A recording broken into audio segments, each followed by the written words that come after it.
Okay, good morning everyone. We have discussed about drugs like interferon beta, glatiramer acetate in the previous episodes. So the orally used moderate efficacy drugs with the average relapse rate reduction 30 to 50% include interferon beta, glatiramer acetate, teriflunomide, dimethyl fumarate and fingolimab. The oral drugs include teriflunomide, dimethyl fumarate and fingolimab. Fingolimab is known to cause cardiac conduction defects. Dimethyl fumarate causes flushing and gastrointestinal disturbances, and teriflunomide causes diarrhea, alopecia and hepatotoxicity. This teriflunomide is highly teratogenic drug. Okay, then what are the high efficacy drugs for severe cases? The average relapse rate reduction with these drugs is greater than 50%. So these drugs include alemtuzumab and natalizumab. So high efficacy drugs for severe cases with average relapse rate reduction greater than 50%. So these drugs include alemtuzumab and natalizumab.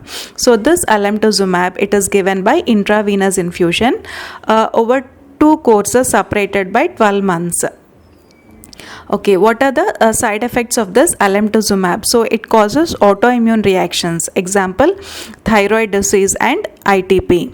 And natalizumab, this natalizumab, it is given as 4 weekly intravenous infusion, and this drug has been recently introduced, and this is more effective than interferon beta and glatiramer acetate, but the risk of progressive multifocal leukoencephalopathy is seen with natalizumab. So high efficacy drugs include alemtuzumab and natalizumab, and moderate efficacy drugs include interferon beta, glatiramer acetate, teriflunomide, dimethyl fumarate and fingolimab. High efficacy drugs include alemtuzumab and natalizumab. So treatment of symptoms and complications and disability in multiple sclerosis.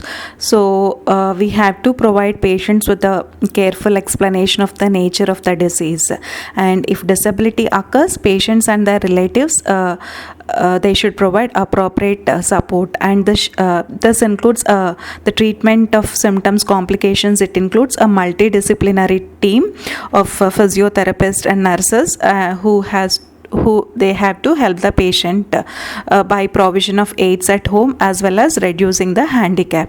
And bladder care is particularly important. Urgency and frequency, this can be treated by certain drugs, anticholinergic drugs like tolterodine, imipramine and sulfenazine, and because of there is a risk of urinary retention. So this risk of urinary retention should be managed by intermittent urinary catheterization, and even sometimes sexual dysfunction. This is also a frequent source of distress, and certain drugs like sildenafil or tadalafil, they help impotence in men. And the spasticity in multiple sclerosis, it can be reduced by physiotherapy, and certain drugs like oral baclofen, dantrolene and intrathecal baclofen. So spasticity can be reduced by physiotherapy, and certain drugs like oral baclofen, dantrolene, gabapentin as well as intrathecal baclofen. And dysesthesias can be reduced by certain drugs like carbamazepine, gabapentin and amitriptyline. And fatigue is generally treated by amitriptyline or amantadine or modafinil, and erectile dysfunction is treated by sildenafil and tadalafil. Okay, then multiple sclerosis in pregnancy. So there should be counseling, pre-conception counseling should be done to the patients. And relapse risk. During pregnancy, the relapse risk generally drops because of endocrine effects on the immune system. Because of these hormonal influences on the immune system, the relapse risk drops during pregnancy. And disease modifying drugs. So the risk of teratogenicity means that all disease modifying drugs should be stopped 6 to 8 weeks before conception. So this disease modifying drugs like interferon beta and glatiramer acetate, they should be stopped 6 to 8 weeks before consumption, and after breastfeeding we can start these drugs. And postpartum relapse rate is high in the first year after delivery because of rebound of immune system. So in the treatment of symptoms, complications and disability, this is a multidisciplinary approach.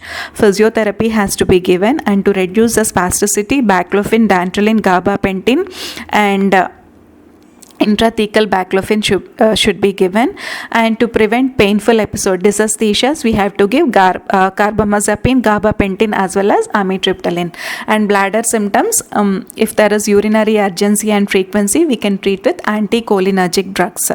And if there is urinary retention, intermittent self-catheterization can be done. And fatigue can be treated by amitriptyline, amantadine.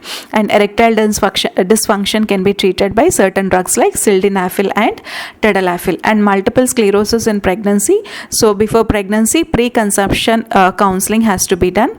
And there is drops during pregnancy, and disease modifying drugs should generally be given after pregnancy. And postpartum relapse rate is very high in the first year after delivery.